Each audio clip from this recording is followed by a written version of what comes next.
What's up everybody, welcome back to Tailgate Masters. Today I'm going to show you how to remove the center console.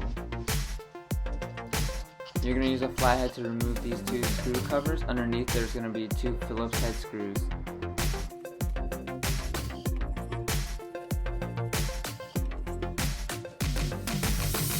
Once those two screws are removed, you can go ahead and pop off the top portion of the center console. Just remember to unplug any connectors behind there.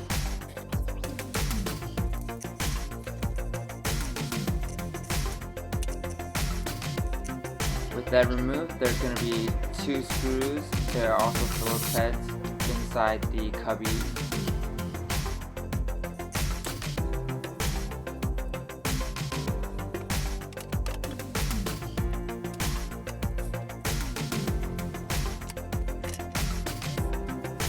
Now we can move on to the front portion of the center console. We're going to go ahead and unscrew the shifter knob and pop off the trim.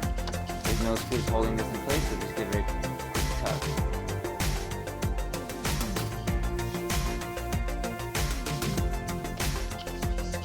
With that removed, you're also going to see another Phillips head screw holding the center portion of the trim.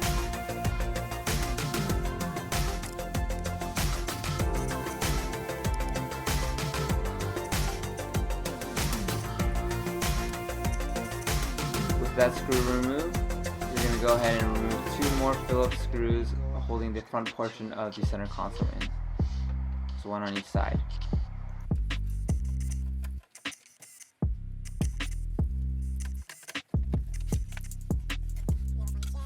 With that last screw removed, you should be able to pull off the whole center console. Thank you for watching, and don't forget to like and subscribe for additional content. Thank you.